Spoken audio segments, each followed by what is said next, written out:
네, 뉴스를 시작해서 어디로 튈지 모르는 요절 복통 도미노 토크 뉴스는 네모다. 오늘은 뉴스는 십니다로 함께하겠습니다. 네, 이 시간 함께해 주실 분 소개해드리도록 하겠습니다. 멘탈 경험 디자인의 대표 맨디쌤 조명국 강사님 나오셨습니다. 어서 오십시오. 오세요. 네. 안녕하세요. 멘탈 경험 디자인 대표 맨디쌤 조명국입니다. 그래서 참 희한한 게 오시면 자꾸 하소연을 하게 돼요, 제가. 선생님, 지난주에 제가 무슨 일이 있었는데요. 어떻게 방법이 없을까요? 아까 대기실에서부터. 네, 왜냐하면 제가 지난 주말에 날씨가 너무 더워서 너무 스트레스를 받으니까 애한테도 자꾸 말이 곱게 안 나오고 진짜 그럴래? 막 이렇게 자꾸 허리에 손이 올라오고 그래서 네. 날씨가 더울 때 짜증이 머리끝까지 올라올 때 참을 수 있는 방법이 없냐 이렇게 여쭤봤었죠. 예. 그렇죠. 너무 더워요. 근데 뭐 저번 시간에 말씀드렸다시피 이 모든 게 화가 나는 이유가 상대방 때문이 아니라 그러니까 더위 때문에 그런 거다라고 네. 서로 이제 이야기를 하고 예. 빨리 대피를 하는 것이 효율적인 것 같습니다. 애랑 둘이서 대피를 어디로 해야 될까요? 예. 근데 사실은 애한테 엄마들이 늘 하는 게 뭐냐면 화내지 말자, 화내지 말자. 두 번은 참아지거든요. 근데 세 번째는 안 참아져요, 그게. 그래서 폭발을 하니까 우리 엄마 나를 어떻게 키웠지 맨날 생각해요. 그렇죠. 나쁜 엄마 같아서 제가. 아이들의 기억이 지워지는 게 너무 감사하다는 생각이 들기도 하고. 근데 아이들이 그거를 기억을 못하는 건 아니고 네. 근데 중요한 건 이제 그런 것 같아요. 부모님으로서 화를 안 낼 수는 없고 네. 완벽한 부모가 될 수 없으니까 나중에 꼭 사과를 해서 인간적인 모습을 보여주는 게 아이들의 이제 양육에 더 도움이 된다고 하더라고요. 이런 얘기 들어봤어요. 그러니까 사과를 보통 좀 안 하잖아요. 그래서 낮에는 사과를 안 하고 아이들이 잠든 모습을 보면 또 천사 같으니까 그때 미안해서 애기는 자니까 기억도 못 하는데 머리 이렇게 쓸어주면서 엄마가 미안해, 아빠가 미안해 이렇게 사과하기도 한다. 하지만 아이가 듣고 있을 때 사과를 할 필요가 있다라는 말씀하시죠. 그렇죠. 그런 것들이 다 기억에 남고 네. 네, 그런 것 때문에 부모를 또 의지할 수 있게 되고 그런 거니까 표현을 네. 많이 해주시면 좋을 것 같아요. 우리 집 공주님은 기사를 용서해 주지 저를 용서해 줘요. 괜찮아 이렇게 왜 왕이 기사를 용서해 주잖아요. 그런 것처럼 우리 집 공주님은 저를 그렇게 용서를 해주더라고요. 예. 서임식 때 뺨 때리. 네. 네. 큰일 날 뻔했어요. 네. 뉴스는 십니다. 오늘도 알아두면 다 쓸 데 있는 이야기들, 그런 심리이야기 한번 나눠볼 텐데요. 네. 오늘 첫 번째 주제 제가 말씀을 드리도록 하겠습니다. 빌라 공용 옥상에다가 캠핑장에 온 듯이 텐트를 치고 밤낮으로 소음을 내는 역대급 민폐 가족의 황당한 이야기가 전해졌습니다. 지난 5월 옥상에다 텐트를 치기 시작한 이 주민은 멀티탭을 연결을 해서 전기를 네. 쓰면서 점점 짐을 늘려가기 하기 시작했고요. 방음도 되지 않는 그 옥상에서 밤낮으로 소음을 내기도 했다고 합니다. 본인이 더우니까 네. 그럼 아래층에 입주민이 살고 있는데 그 말려도 소용이 없었다 그러더라고요. 네. 구청에 신고를 하니까 이 가족이 텐트는 불법이 아니다. 과태료 나오면 내가 낼 테니까 그냥 둬라. 뭐 이렇게 말을 했다고 하거든요. 뭐 어떻게 이게 가능하지? 라는 생각이 좀 들기도 하는데요. 평소에 살다 보면 특히 이제 진짜 너무한다. 이런 생각이 드는 사람들을 만나요. 이런 사람들이 많은 건가요? 제가 그렇게 너무 예민한 걸까요? 기사들이 워낙 많이 나니까 저도 그러니까 이 상황을 좀 생각을 해봤는데 막말로 위에서 이렇게 말씀을 하시면 나도 강력하게 대응할까 하다가 무섭잖아요. 그렇죠. 이렇게까지 이야기하는 사람은 좀 무섭단 말이에요. 벌금 나오면 내가 낼 테니까 간섭하지 마라 이런 거잖아요. 그렇죠. 거기다 이거 불법 아닌데 뭐 무슨 권리를 이렇게 이야기를 하냐 해버리면 그래서 피하게 되거든요. 그렇죠. 이런 분들이 좀 많은 건가요? 왜 그런 건가요? 사실은 이기적인 사람이 뭐 얼마나 늘어났다 뭐 이런 통계는 없지만 이제 제가 봤을 때는 이기적이게 될 수 있는 상황들이 좀 늘어난 게 아닐까 이런 생각을 하게 됩니다.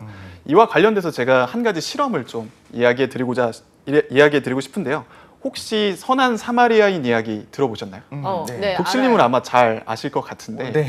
네. 네. 그래서 뭐 짧게 이야기를 하자면 어떤 사람이 강도를 만나서 많은 것들을 뺏기고 또 반쯤 죽어가고 있었는데 그때 사제나 그 당시 지도층인 레위인은 그냥 지나갔는데 가장 하층민이었던 사마리아인만이 이제 도와주고 케어해줬다. 예수님이 말씀하시기를 누가 이웃이냐 진정한 이제 이렇게 도운 사람이다라고 한 이야기인데 이 이야기를 어떤 심리학자분들이 실제로 실험을 해봤어요. 네. 그걸 네. 어떻게 실험을 해요? 사람을 이렇게 초죽음을 맞은 다음에요? 일단 다치게 해야 되는군요. 네. 그렇죠. 근데 연기를 시킨 거긴 한데 연기를 시켜요? 네. 예. 실험에서는 이제 프린스턴 대학교의 이제 신학과 학생들을 대상으로 두 그룹으로 나누어서 실험을 진행했다고 합니다. 신학과 학생들을 대상으로. 그렇죠. 한 그룹은 이제 선한 사마리아인 이야기를 이제 주제로 설교를 해라라고 요청을 받았고, 한 그룹은 이제 자유롭게 이제 설교를 해라 이렇게 그룹을 이제 요청을 받았는데 이 두 그룹들이 이제 한 곳에 있다가 다른 곳에 가서 이제 설교를 하라고 요청을 받았어요. 근데 재밌게도 이 설교를 하는 과정에서 선한 사마리아인과 그러니까 이야기와 비슷한 상황이 일어난 거죠. 네. 누군가가 강도를 당했고 또 쓰러져 있는 거예요. 심지어 연기자한테 이렇게 시켰다고 합니다. 신음소리를 내면서 도움을 요청해 봐라. 아, 그럼 여기서 이제 질문을 드리자면 그럼 이 두 그룹 중에 누가 이 사람을 도왔을까요? 설교를 하라고. 그치. 자기 그쵸? 마음속에 계속 선한 사마리아인의 이야기를 듣고 있는 사람이 알아야 선한 일을 할 수 있지 않을까요? 그러니까요. 그렇게 생각을 하시겠지만 사실은 둘 다 상관이 없었습니다. 이 실제로 이 사람을 돕게 영향을 줬던 요인은 네. 이 설교 시간까지 얼마나 시간이 남았냐 이 정보였어요. 아, 내 소름. 긴급함이 더 중요했다는 거예요? 그렇죠. 그래서 설교 시간까지 좀 여유가 많다라고 하면은 63%가 쓰러진 사람을 도왔고 네. 적당히 남았다라고 한 사람은 40%가 도왔지만 진짜 시간 없어요라고 하니까 10%만이 사람을 도왔다고 합니다. 아니 선한 사마리안 설교를 해야 되면 그거부터 해야 된다는 거를 당연히 아는 거 아니에요? 어떻게 그런 일이 벌어지죠? 그러니까 그게 이제 자기의 어떤 욕구, 자기의 어떤 목표가 더 중요해지게 되는 데는 이런 상황적인 요인이 작용한다는 것인데요. 이 실험에서 그래서 우리가 알 수 있는 게 뭐냐? 사람들이 정말 이기적인 삶이 많이 늘어났냐? 이건 모르겠지만 우리 사회가 제가 매주 말씀드리지만 항상 불안감에 차 있고 걱정이 많아요. 근데 이런 사람들이 이제 어떻게 하냐? 항상 이제 앞서 나가려고 노력하고 공부하고 이제 좋은 이제 돈을 벌려고 하는데 이런 사람들이라면 당연히 여유가 없게 되고 네. 여유가 없다면 다른 사람들을 돌볼 수 있는 어떤 이타적인 행위가 줄어들 수밖에 없을 겁니다. 그렇군요. 지금 말씀하신 거에 좀 공감이 가는 부분이 살짝 있었던 게 과거 같은 경우에 약속 시간을 정할 때도 적당히 몇 시에 만나자라고 하게 되면 앞뒤로 1시간, 2시간 정도가 있었잖아요. 비워놓잖아요. 그렇죠. 그런데 진짜 현대 사회에서 이제 어떤 설교가 뭐 11시에 시작을 한다라고 하면은 5분만 늦어도 10분만 늦어도 큰 사고가 일어나게 되는 상황이잖아요. 어떻게 보면. 그러니까 마음의 조급함이 있을 수 있었겠다. 그래서 상황이 우리를 좀 분단으로 움직이게 만들면서 잠시 누군가를 돕는 여유를 좀 없애는 게 아닌가라는 생각이 들기도 했었고 물론 이제 심리학적 실험이니까 정확히 통제가 이루어졌겠지만 나 말고도 도울 사람이 많다라고 하는 어떤 책임감 분산 효과 이런 것들이 주변에 있었을 수도 있겠다는 생각이 들어서 그렇죠. 뭐 편을 들어주는 건 아닙니다만 그 상황들을 좀 생각해 보면 이런 요소들이 우리 마음속에 있을 수 있다는 걸 우리가 깨닫고 더 선하게 살기 위한 노력을 해야 된다는 말씀을 하시고 싶으신 거. 벌써 결론을 내리면 안 돼요. 아, 그렇군요. 우리 이제, 네. 이제 한 첫 번째 질문은 그러네요. 네네. 그러니까 그러면 제가 저 얘기를 듣고 내가 누구를 이렇게 손가락질을 하면 안 되는 거구나. 뭐 착하고 나쁜 사람이 있는 게 아니라 상황에 따라서 결정이 되니까 제가 어떨 때는 되게 착한 사람처럼 보일 수 있지만 또 다른 반대편에 서면 저도 그 중에 한 사람이 될 수 있다라는 말씀인 것 같은데 네. 근데 저는 그래도 텐트를 칠 것 같지는 않은데요. 어. 옥상에다가. 그것도 그렇죠. 그렇죠. 이런 분의 심리는 뭔가 싶어요. 그래서 이기적인 사람과 그렇지 네. 않은 사람을 이제 구분하는 방법은 아까 상황적인 요인을 이제 제외하고 공감 능력의 차이라고 볼 수가 있습니다. 공감 능력의 차이. 타인이 처한 어려움이나 감정에 대해서 공감을 하지 못하고 자신의 욕구에만 집중하다 보니까 이기적인 행동으로 가는 건데요. 우리가 이제 극단적으로 이기적이라고 하는 사람들을 소시오패스라고 하는데 네. 이 소시오패스 분들의 이 대표적인 특성이 공감 능력의 결여입니다. 그래서 이제 공감 능력이 뭐 상대적으로 적거나 혹은 거의 없는 사람들이 이기적인 행동을 할 수 있을 것 같아요. 그리고 또 다른 측면은 뭐가 있냐면 우리가 누군가를 이기적이라고 평가할 때 보통 네. 이런 생각을 하죠. 저 사람은 시간이나 돈을 사람들한테 나누지 않아 라고 이제 이야기를 하는데 이 사람들이 그럼 왜 그걸 안 나눌까? 그런 네. 자원들을. 근데 그들의 입장에서는 자기가 갖고 있는 것도 별로 충분하지 않다고 여긴다고 합니다. 내가 별로 없어. 근데 어떻게 사람들까지 도와? 이렇게 생각을 하시는 건데 사실 이건 지각된 측면이 강해요. 무슨 얘기냐면 내가 실제로 객관적으로 뭐 시간이 없고 돈이 없고가 아니라 그렇죠. 내 욕심에 비해서는 없어. 그러니까 너를 도와줄 수가 없어. 말하자면 항상 억울한 거예요. 그분들은. 그렇죠. 난 더 많은 걸 누릴 수 있는 사람인데 지금 누리지 못하니까 항상 억울한데 거기다 더 도우라고 하니까 화가 나는 거죠. 내가 왜? 내가 왜 이렇게. 그래야 돼? 이게 마음 안에 구덩이가 있군요. 뭐 그 넣어도 계속 빠지는 그렇죠.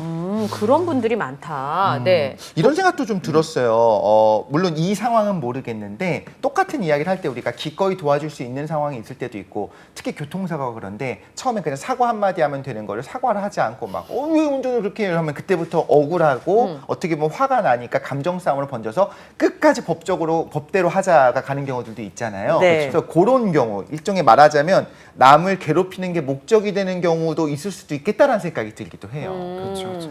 또 추가적으로는 양육 과정에서 이기적인 태도를 학습할 수도 있을 것 같다는 이야기도 드리고 싶습니다. 네. 그러니까 어렸을 때부터 자신의 욕구를 그렇게 많이 충족받지 못한 채로 자란 사람이라면 타인을 배려하고 또 양보하는 것이 불필요하다고 여길 수도 있을 것 같아요. 또 하나 이제 실험인데 이것도 많이 아실 것 같은 실험인데 뭐냐면 마시멜로 실험이라고 혹시 아시나요? 그거 견뎌야 되는 거요? 그렇죠, 그렇죠. 네, 그 배고픈데 참아야 될 거. 그렇죠, 그렇죠. 이것도 간략하게 소개를 하자면 어린아이한테 마시멜로 하나를 보여주고 너 15분 동안 먹지 않고 기다리면 2개를 줄게 라고 하면서 아이들의 모습을 관찰하는 그런 실험인데요. 이제 먹지 않고 2개를 먹게 됐던 아이들, 혹 참았던 아이들은 나중에 뭐 SAT 점수라거나 이 어떤 학업 성취도 측면에서 좋았다고 하는 그런 실험이고 네. 우리나라에서는 이제 마시멜로 이야기라는 이제 네. 자기계발서도 유명한 내용인데 사실 이것도 후속 연구를 보면 또 내용이 다릅니다. 뭐라고요? 이게 시즌2가 있었던 거야. 네. 네. 사실은 참을성이 없었던 아이들이 진짜로 참을성이 없었다기보다는 불안정한 상황에서 자랐기 때문에 네. 내가 저걸 참으라고 하면 다음에 2개를 먹을 수 있을 거라는 신뢰가 없었다고 해요. 맞아요. 그렇죠. 네. 근데 그런 것들이 통제가 안 되고 그냥 참은 애들이 더 잘 살았다. 근데 이 아이들이 뭐 상류층 아이들이었다거나 이런 통제가 안 된 부분들이 있었다고 하고요. 근데 만약에 이런 것들을 이제 실생활에 적용을 해보면 우리가 이런 환경에서 자란 아이라면 사람이라면 내가 타인을 배려하고 기다리는 것이 이득이 안 될 수 있겠다라고 네. 학습을 할 수 있다는 거죠. 그 아이들이 많은 집 있잖아요. 네네. 그러면 다 독특하게 자기를 지키는 방법들이 있어요. 음. 마지들은 네. 항상 자기한테는 뭐가 주어질 때가 많았어요. 경쟁자가 없었던 시기가 있었잖아요. 그쵸. 나중엔 동생들을 챙겨야 되지만 그래서 그 뭐 어디다가 이렇게 숨겨놓거나 이렇게는 안 하고 먼저 항상 우선권이 주어지는 경우가 그렇지. 많으니까. 먼저 고를 수 있고. 네, 근데 제 주변에 둘째들은 이제 상황을 관찰하더라고요, 이렇게. 그래서 이제 동생들한테 얘기를 해서 먼저 먹고 자기 건 뒤에 뒀다 먹는 아이들도 있고 그 큰 냄비에서 이렇게 밥을 같이 반찬 먹는, 먹잖아요. 네네. 그럼 맛있는 거를 반찬 밑에 이렇게 숨겨놓는 아이들이 있어요. 부대찌개는 햄을 김치 밑에도 숨겨놓는 거죠. 이렇게 경쟁이 되면 네. 어떻게든 자기 걸 지키려고 하는 마음이 있는데 아까 말씀하신 것처럼 엄마가 또 줄 거야. 지금 숨기지 않아도 내가 친구 걸 혹시 뺏지 않아도 내가 먹을 수 있을 거야라는 신뢰가 네. 사회에서 진짜 중요한데 요즘 그런 거 별로 없잖아요. 그러니까요. 그러면 지금 얘기를 들어보면 내 자녀가 나는 설령 이기적일지언정 내 자녀가 이기적이었으면 좋겠다라고 생각하는 분들은 거의 없을 거라 생각을 한다면 우리가 좀 여기서 깨달아야 되는 거는 아이들과 네. 약속을 했을 때는 반드시 좀 지켜줄 필요가 있겠네요. 나중에 준다고 했으면 반드시 주고. 그쵸. 그쵸. 안 된다고 하면 끝까지 안 되고 이래야지 그 신뢰가 없으면 큰일 나겠는데요? 그렇죠. 사회적으로도 이 공정성에 대해서 그래서 많이 고민하고 또 사회적으로 제도적으로도 만들어야 되는 것 같아요. 네. 사람들이 신뢰를 잃으니까 그냥 내 걸 챙기는 게 더 이득인데 굳이 뭐 다른 사람을 도와야 되냐 이런 생각으로 이어질 수 있는 거죠. 근데 반면에 좀 궁금한 게요. 자녀가 한 명이면 외동은 모든 걸 다 이렇게 누리다 보니까 제 고민이 거기예요. 그렇죠. 굳이 네. 나눌 필요 없고 다 내 거는 내 거잖아요. 온전히 내가 모든 사랑을 다 받잖아요. 네. 그래서 외동은 이기적이 될 가능성이 높다 이런 이야기를 한다고 하는데 실제로 항상 이제 연구 사례를 갖고 말씀해 주시니까 네. 자녀가 없는 외동의 경우에는 상대적으로 좀 그러니까요. 이기적인 경우가 더 많나요? 어떤가요? 이러한 이제 편견을 이제 만들어냈던 연구들이 1800년대 후반에서 1900년대 초반에 있었다고 해요. 100년 전이네요. 네네. 그때부터 뭐 부모의 관심을 독차지하고 자란 외동이 지나치게 예민하고 타인을 배려하지 못한다 이런 주장들을 이제 저명한 심리학자들이 했다고 하는데 이거는 시대적인 상황을 좀 봐야 된다고 봅니다. 왜냐하면 당시에는 지금과는 달리 지금은 아이를 하나 낳아도 혹은 2명만 낳아도 애국자다 이렇게 네. 얘기를 하지만 네. 당시에는 많이 낳는 것이 기본이었다고 해요. 그렇죠. 왜냐하면 이것이 곧 노동력이기도 했기 때문에 그렇죠. 그런데 그래서 이제 한 명만 낳거나 조금만 낳는 사람들을 보면 이상하게 취급받거나 안 좋게 평가를 받기도 했고요. 또 이제 당시에 하나만 낳던 사람들은 내가 대를 잇는 중요한 연결고리인데 네. 되게 중요하게 여길 수밖에 없었던. 지금 조금 느낌이 다르잖아요. 그냥 내가 행복하게 살다 가면 되지. 네. 아이가 꼭 나의 어떤 대를 이어야 된다 이렇게까지 생각 안 하시잖아요. 그런데 실제로 이제 똑똑한 부모는 하나만 낳는다라는 책에서는 500건이 넘는 이제 아동에 대한 연구를 해봤더니 이 편견은 모두 고정관념이었다. 외동에 대한 편견은 고정관념이 반영돼서 그렇게 된 거고 실제로는 이제 교육학 박사인 모로토미 요시쿠 메이지대 교수에 따르면 그분이 오히려 외동 아이는 부모의 사랑을 독점하기 때문에 이 형제가 있는 아이 이상으로 사랑을 받고 자라고 자기 확신이 있다고 합니다. 그리고 세상을 더욱 긍정적으로 바라보고 어려움이나 이제 고통을 이겨낼 수 있는 회복력 또한 높다고 합니다. 실제로 저도 상담을 해보면 형제가 있는 분들이라고 막 다 좋냐 그게 아니고 그건 아니에요. 뭐 그렇죠? 외동이어서 더 많이 챙겨야 되고 책임감만 있고 권리는 없고 혹은 이제 막내니까 따라가야만 하고 이런 경우도 있고 또 비교를 한다거나 형제 자매를 네. 또 혹은 편애를 하는 경우들도 있어서 많죠. 이런 것들이 이 형제가 있는 분들이라고 꼭 좋을까 이런 생각을 더 할 수 있을 것 같습니다. 근데 가끔 저는 제가 예민한 것 같다고 느낄 때도 있거든요. 왜 저렇게 행동해? 너무 이기적이야? 근데 그 사람한테 그날 무슨 일이 있었을 수도 있잖아요. 그렇죠, 그렇죠. 그러니까 어르신들이 지하철에 탔는데 자리를 비켜주지 않고 멍하니 앉아있는 사람이 그날 병원에서 뭐 암 선고를 받았을 수도 있잖아요. 그렇죠. 네, 근데 나는 그 겉모습만 보고 너무 예민하게 남들을 재단하는 거 아닐까? 그런 생각이 들기도 하거든요. 네, 실제로 이게 기본적 귀인 오류라고 해서요. 정말 많이 알려진 사회심리학적 개념인데요. 우리는 타인의 행동을 평가할 때 그 사람이 상황적인 영향력은 축소하고 그 사람의 개인적인 영향력은 크게 평가하는 그런 심리가 있다고 합니다. 그래서 우리가 어떤 사람 행동에 대해서 너무나 쉽게 이기적이라고 평가하기가 쉬운 거죠. 그렇죠. 그러니까 그 사람한테 무슨 일이 있었다고 생각하지 않고 그냥 내 마음대로 얘기하는 거네요. 그렇죠. 네. 한 번쯤은 돌아볼 필요가 있지 않을까 싶은 생각이 드는데 네. 자, 그럼 두 번째 얘기를 좀 넘어가도록 하겠습니다. 저는 이게 진짜 심리가 궁금한 그런 부분인데요. 최근에 이런 기사가 있었어요. 불러도 안 왔다고 70대 셀프 주유소 직원을 무릎 꿇리고 폭행한 경우가 있었는데요. 이게 온라인 커뮤니티에 올라온 얘기였어요. 네. 그러니까 주유하러 갔는데 기계 조작이 쉽지 않아 직원을 부른 거죠. 셀프 주유소는 이제 잘 안 될 수가 있으니까. 네. 근데 이제 뭐 하던 일을 마치고 오다 보니까 좀 늦었나 보죠. 그랬더니 갑자기 기계를 왜 이렇게 만들었냐고 그러면서 욕을 하고 신경질 냈다고 합니다. 그리고 이제 사무실까지 쫓아와서 무릎 꿇리고 멱살 잡고 욕을 하고 이러겠다는데 이게 왜 이럴까요? 왜 이걸 여기다가 화풀이를 하는 거죠? 그래서 갑질하는 사람들의 심리를 좀 분석을 해보면 그분들은 자신이 스스로 인정 욕구를 채우지 못하기 때문에 이러한 갑질을 한다고 볼 수가 있습니다. 인정 욕구. 네, 스스로가 괜찮다고 충분히 여긴다면 굳이 다른 사람의 어떤 행동, 존중을 통해서 나의 가치를 채울 필요가 없는데 그분들 못 채우는 거예요. 그래서 다른 사람의 과한 행동을 통해서 어떤 저 사람이 뭐 무릎을 꿇고 네. 과하게 친절해야만 내가 괜찮은 사람이구나.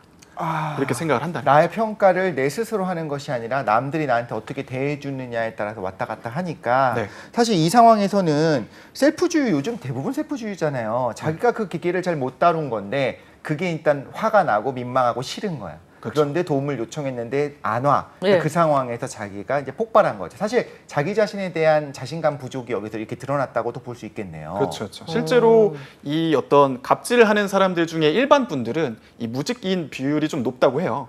오히려. 네, 오히려 무직인 비율이 높은데 그분들이 왜 이런 행동을 할까를 생각을 해보면 네. 이 보통의 자신이 평소에도 내가 좀 별로라고 생각을 하고 있었는데 이 사람이 조금 불친절한 것 같고 나를 잘 안 대우해 주는 거 보면 피해의식이 발동하는 겁니다.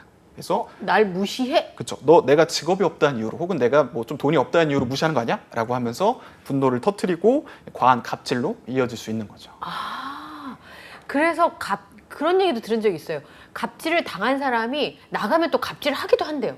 저도 그런 얘기를 들었습니다. 네. 네, 네, 네. 근데 실제로 박지영 상지대 사회복지학과 교수에 따르면 이 갑질이 이 전염되는 효과가 있다고 합니다. 전염된다. 그게 뭐 좋다고 전염이 돼요? 사회. 네, 왜냐하면 이제 대기업 하청업체 대표가 예를 들면 갑질 당했다. 네. 그럼 자기 회사로 돌아가서 직원들 상대로 또 갑질을 하는 거예요. 그리고 내가 당했으니까. 그렇죠. 상사한테 내가 좀 혼났어. 네. 그럼 그 사람이 집에 가서 풀 데가 없으니까 갑자기 악성 민원인이 된다거나. 아까 앞서 이야기가 있었죠. 그런 네. 사람들이 또 갑질하는 이유가 또 이런 연쇄작용으로 네. 갑질이 이어지는 게 아닐까 이렇게 볼 수가 있습니다. 근데 그러면 약간 사람의 심리는 정해져 있는 고체가 아니라 약간 물 같은 거네요. 그렇죠. 어느 그릇에 담기느냐에 따라서 내가 갑질을 당하기도 하지만 또 당한 걸 푸는 사람이기도 한. 액체는 고양이만 그런 줄 알았는데 사람도 마찬가지로 액체일 수도 있겠다 생각을. 예전에 코미디 프로 중에 갑과을이란 프로가 있었어요. 그렇죠. 거기서 딱 그런 모양을 보여줬습니다. 처음에 이제 갑질을 마구 하다가 상황이 살짝 바뀌고 나니까 이제 반대로 이제 갑질하는 것들이 그걸 코믹하게 풀어냈는데 그런 걸 나도 모르게 보면서 정말 두려운 게 그래도 되는구나, 상황이 바뀌었으면 이제 내가 갑질해도 되는구나라는 무의식적인 메시지가 우리 사회 안에 좀 숨어져 있는 게 아닌가라는 생각이 들기도 하네요. 네, 실제로 이제 사람들이 갑질에 분노하는 것처럼만 보이지만 사실은 갑질 문화에 수긍하고 또 이를 용인하는 모습도 좀 보인다고 합니다. 네. 이런 말 있잖아요. 부모님들 꼭 이런 얘기 하셨는데, 야, 너 무시 안 당하려면 공부해. 그쵸. 성공해야 돼. 네. 근데 이 말에 이제 깊게 들어간 뭐가 있냐면, 너가 공부를 안 하거나 성과가 좋지 않으면 무시당하는 게 당연해. 라는 생각이 좀 숨어져 있는 것이죠. 그러네요. 무시당할 수도 있네, 이 말이 들어있네요. 그렇죠. 그래서 이런 사람들이 갑질을 당하고 나서 내가 이제 갑이 되면 당한 게 있으니까 나도 돌려줄 거야. 라는 생각으로 이어질 수도 있다는 거죠. 내가 받을 수도 있다라고 생각하는 건 나도 할 수도 있다. 그 반사가 되는 거네요, 완전히. 사람에게 저렇게 하면 안 돼라고 우리가 생각을 해야 되는데 그게 아니라 내가 지금 힘이 없어서 이렇게 됐으니까 내가 힘을 쌓아서 혹은 다른 상황에서는 나도 복수할 거야. 이렇게 분노 사회의 느낌이 좀 나네요. 그렇죠. 그러면 사회적인 요인이 이런 일들이 많이 발생할 수 있는 상황인 건가요? 저는 이제 두 가지 요인이 또 영향을 미치는 것 같아요. 그게 뭐냐면 우리가 대표적으로는 교육제도와 이 군대 문화도 갑질 문화에 영향을 좀 주는 것 같다는 생각이 듭니다. 두 가지 다. 네네. 일단 교육제도를 보면은 우리가 12년간 어떤 걸 학습하게 되냐면 어떤 이제 공부를 잘하고 학교에 잘 적응하는 사람들은 이제 인정받고 그쵸. 선생님들의 관심을 받지만 네. 반대로 그러지 못한 아이들 있잖아요. 그런 아이들은 당연하게도 뭔가 무시받고 안 좋은 평가를 받아도 될 것 같은 분위기가 형성이 된다는 것이죠. 너가 아버지 뭐 하시노 이거잖아요. 그렇죠, 그렇죠. 예. 그런 것들이 이제 은연중에 우리의 자리 잡은 것도 좀 있고, 군대 문화에서는 내가 상급자라는 이유만으로 이제 하급자에게 원치 않는 행동들을 막 시키기도 하고, 네. 하급자 입장에서는 이 상급자한테 끽소리 못하고 네. 자기가 이제 따라야 되는 그런 경험들을 이제 하게 되는데, 이런 것들도 갑질 문화가 이어지는데 영향을 좀 끼칠 수 있을 것 같고요. 끝으로는 이제 내부 고발자에 대한 보호가 없다는 것도 이 갑질 문화가 이어지는데 영향을 미칠 것 같아요. 그래요? 네. 갑질이 너무 심해서 이제 고발을 했더니 이제 거기서 나가오는 이제 반응이 뭐냐? 너 배신자다. 왜 이 회사 물을 흐리느냐? 이렇게 오는 경우도 있고, 그거에서 끝나면 다행인데 뭐 인사 조치를 당하거나 소송까지 당하는 경우가 있다 보니까 내가 갑질을 폭로하는 건 위험하다. 그냥 쉬쉬하고 넘어가자. 이런 생각으로 이어질 수 있다는 겁니다. 외국 군대도 우리나라처럼 그렇게까지 그런가요? 나 갑자기 그런 궁금증이 외국 군대를 생겨요. 안 가봐서 잘 모르겠지만 근데 상황을 보니까 그렇더라고요. 오히려 이제 훈련 상황에서 우리나라에서 과거에, 지금은 좀 많이 달라졌습니다만 혹독하게 이제 폭력을 쓰고 했었던 건 다 일제 어떤 잔재거든요. 일본 제국주의 시대에서부터 그 일본 군들이 굉장히 그 내부에 혹독한 그 병영 문화가 있었어요. 네. 아주 잘못된 문화였었고 그걸 그대로 답습했던 우리나라 최초의, 그러니까 이전에 군대들이 좀 그렇게 심했었는데 지금 좀 선진화가 되었잖아요. 네. 보통 영화 같은 데 보면 나오는 게 가장 누가 뭐래도 최강의 군대는 이제 미군이잖아요. 네. 미군의 경우에는 그냥 병영 안에서 이렇게까지 혹독하게 막 서로 때리고 이런 거 없습니다. 그런데 실전에 들어가게 되면 가장 강하고 어떻게 보면 가장 그때 와서의 어떤 동기부여가 잘 이루어지는 걸 보면 좀 쓸데없는 문화는 확실하다. 일본은 잔재다. 이런 건 좀 생각할 필요가 있는 것 같아요. 아마 그럴 거예요. 우리나라 군대는 다 가야 되잖아요. 네. 근데 거기는 가고 싶은 사람만 가도 되니까. 그런 부분도 없잖아 있을 수 있겠네요. 왜 오기 싫은 사람이 와가지고 화풀이를 거기다 하는 걸 수도 그렇죠. 있지 않을까, 제 생각엔. 그리고 여러 계층의 사람들이 원치 않는데 끌려왔으니까 군대를 왜 가야 되는 의무이긴 하지만 네.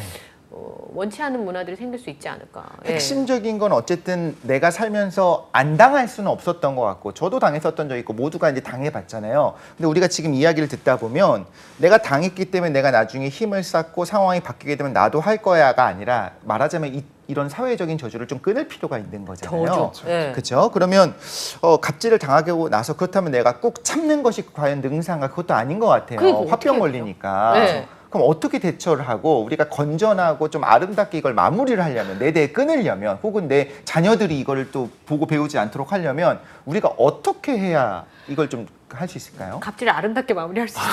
네.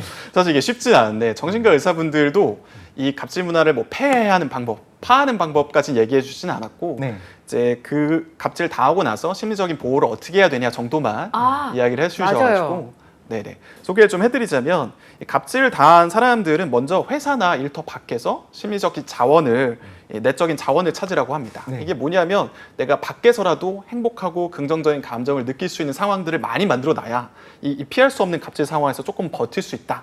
라는 거고, 두 번째로는 주위 사람들을 많이 활용하는 게 중요하다고 생각하더라고요. 어떻게 해요? 그러니까 활용한다는 건 이제 주위 가족이나 뭐 동료들한테 네. 이 부정적인 힘든 마음을 잘 털어놓고 아. 또 욕을 하는 게 좋다.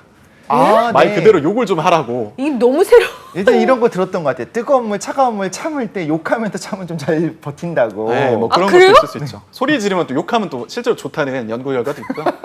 근데 제가 조금 한 가지만 추가하자면 네. 아까 이분들이 왜 갑질을 할까의 원인을 저희가 봤을 때 인정 욕구를 스스로 채우지 못해서라고 말씀드렸잖아요. 네. 그 부분에 대해서 우리가 조금 불쌍하게 여기는 방향으로 생각해도 좋습니다. 아, 저 사람들은 칭찬이나 과하게 안 대해주면 자신이 볼품없다고 생각해 라고 생각하면서 불쌍하게 여기는 거죠.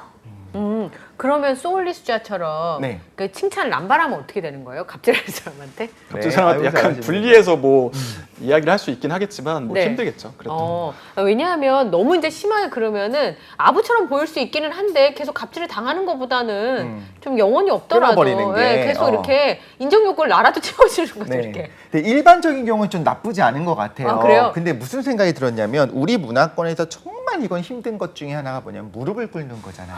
아, 그럼 사실 누군가 앞에서 무릎을 꿇어본 적이 없는 사람들이 대부분인데 특히 젊은 분들은 이 갑질할 땐 꼭 제가 보면서 너무 화가 나는 게 무릎을 꿇으라고 강요를 해요. 사과를 할 때 그쵸. 무릎 꿇고 사과를 해. 그 사과하는 사람의 자세 이렇게 말하는데 그럼 만에 하나 시비가 걸렸고 나한테 누군가가 무릎을 꿇으라고 요구를 할 때가 있어요. 근데 부당한 요구인 것 같아요. 만약에 사과라고 하면 그래 알겠어요. 죄송합니다. 제가 죄송해요. 할 수도 있겠지만 이런 종류의 부당한 요구를 당했을 때 도대체 어떻게 해야 되는지도 잘 모르겠어요. 이게 자기만의 기준을 좀 정해야 되는 것 같아요. 아무리 그 손님이 왕이고 뭐 네. 상사가 뭐라고 해도 내가 나의 멘탈을 다 무너뜨리면서 이제 잘해줘야 되는 건 아닌 것 같아요. 네, 거기까지는 아니고. 네, 그래서 무릎 꿇는 거 이런 것까지는 받아주면 안 되는 것 같고. 네. 네. 사실 진짜로 쉽지는 않은 것 같아요. 제가 여기서 어떻게 하라라고 한다고 해서 갑질 상황에서 다 때려친다 이렇게 할 수가 없기 그렇죠. 때문에. 상황마다 네. 다르니까요. 그래서 마음을 회복하는 쪽으로 가는 게 좋고 무엇보다 내가 갑질을 당했다고 해서 내가 뭔가 부족하고 문제가 많아서 갑질을 당하는 거다라고 하는 두 번째 화살까지 자기한테 쏘지 않는 것이 중요한 것 같습니다. 절대로 그게 하면 제일 안 문제인 되는. 것 같아요. 그쵸? 맨디 쌤도 갑질 당해 보신 적이 있어요? 아 실제로 있어요. 예? 어떤 상황이었냐면 어떤 대학에서 강의를 좀 여러 건 맡기셨는데 저는 강의만 하면 되잖아요. 네. 근데 갑자기 거기 뭐 어떤 프로그램을 주관하는 그런 슬로건을 좀 만들어 달라라고 갑자기 일을 넘기더라고요 저한테. 엄마하고 상관없는. 네, 전혀 상관없는데 막 웃으면서 부탁의 형태이긴 했지만 저는 이제 그거에 대해서 이거 뭐지? 라고 하면서 뭔가 화도 났지만 네. 또 무력하게 좀 해줄 수밖에 없었던 상황이 있었습니다. 네. 그때 어떻게 하셨어요? 이제 왜냐하면 사람의 심리를 들여다보고 특히나 맨디 선생님이 가장 중요하게 생각한 게 자존감인데 네네. 네. 이거 추스려야 되잖아요. 네네. 네. 그래서 저는 아까 이제 정신과 의사분들이 조언했듯이 저도 뒷담화를 엄청나게 하고 누구랑요? 저희 뭐 부모님이나 아, 가장 친구들이랑 가까운 사람들이랑. 귀가 많이 간지러웠을 거예요. 그리고 이제 더 이상 그쪽이랑 일을 안 했죠. 그쵸. 끊어버릴 수 있게. 네, 실제로 뒤에서 더 안 좋은 얘기들이 계속 나오더라고요. 그 사람에게는. 그쵸. 그래서 이제 안 하는 게 낫겠다 이렇게 결정을 했었죠. 네. 가장 중요한 게 멘탈 흔들리는 걸 막는 게 맞는 것 같은 게 예전에 이런 얘기 했었습니다. 기업을 경영하셨던 그런 어떤 총수 이런 분들이 처음으로 검찰 수사를 받았을 때 강도 높은 수사를 몇 시간 받잖아요. 살면서 처음 받아보는 그런 대우를 받는 거예요. 말하자면 그 안에서. 살면서, 그쵸. 그렇죠. 이 갑질은 물론 아닙니다. 다른 상황이지만 그걸 당했을 때 너무 괴롭고 수치스럽고 자존감이 바닥으로 무너지니까 네. 극단적인 선택을 하는 분들도 가끔 있었고 여러 네. 가지 상황들이 있었던 걸 보면 항상 내 자존심, 자존감 이런 그 자기 존재감 이런 것들에 대한 관리를 좀 할 필요가 있다는 생각을 하면서 제가 맨디 쌤을 보니까 맨디 쌤의 비법을 하나 알았습니다. 뭔데요? 질문이 들어올 때마다 맨디 쌤은 멘탈을 어떻게 관리하느냐 피아노를 칩니다. 이러면서 지금 관리를 그렇죠, 맨디 쌤 알고 계셨나요? 저 지금 알았네요. 네. 긴장하면서 하는. 이런 나만의 어떤 하나의 방법들을 네. 개발하는 것도 나쁘지 않겠다는 생각을 저 보면서 했어요. 본인은 안 치는 줄 알아 봐요. 저도 치나요 혹시? 네, 손동작을 근데 다른 곡을 친다는 게 좀 차이점이라고 할 수 있겠습니다. 예. 근데 사실 갑질을 당하고 나면 자존감이 무너지기 때문에 진짜 너무 힘이 들거든요. 근데 이거를 잘 추스릴 수 있고 나를 잘 지킬 수 있는 방법에 대해 몇 가지 조언을 좀 해주시면 좋을 것 같아요. 항상 뭐 이런 것 같아요. 나한테 가장 소중한 사람이 이 일을 경험했다라고 한다면 난 무슨 얘기를 해줄까? 이런 방식으로 자기를 보호하는 게 가장 효과적입니다. 오늘 찾아가서 따질 것 같은데요. 아, 갑질한 사람한테 갑질한 사람한테 찾아가서 너 지금 뭐 한 거야? 한테? 이렇게? 너도 당해. 이러면 안 되는 거잖아요. 그렇게 이러면 안 된다. 이렇게는 힘들겠지만 그런 사람을 만나서 뭐 이야기하는 것도 도움이 될 거고 네. 우리들이 그런 얘기를 해주잖아요. 야 내가 때려줄까? 네. 내가 뭐라고 해줄까? 저 그런 얘기 자주 해. 깽판 불어줄까 이런 얘기 제가 자주 근데 하거든요. 그게 엄청난 힘이 되기 때문에 그 이야기를 스스로에게도 좀 해주는 게 아, 좋은 것 같아요. 나한테도 그렇죠. 괜찮다고. 예. 그래서 뭐 자기한테 편지를 쓰는 거죠. 아, 어. 네가 뭐 갑질 당한 그런 애는 아니고 그 사람이 불쌍한 사람이야. 네. 네가 더 나은 사람이니까 네. 너무 이렇게 자기 비하하지 말고 맛있는 거 먹으러 가자. 뭐 네. 이런 식으로 좀 달래주는 게 필요하겠죠. 그러니까 제가 그 친한 동생이 백화점에서 아르바이트를 했는데 네. 거기 와서 그 푸는 거가 이제 연례 행사이신 분들이 있더라고요. 아. 화장품 판매를 했는데 싹 다 쓸어버리고 가는 거. 아, 네. 그게 이제 그분이 어디서 받은 스트레스를 네. 그렇게. 네, 그렇습니다. 네.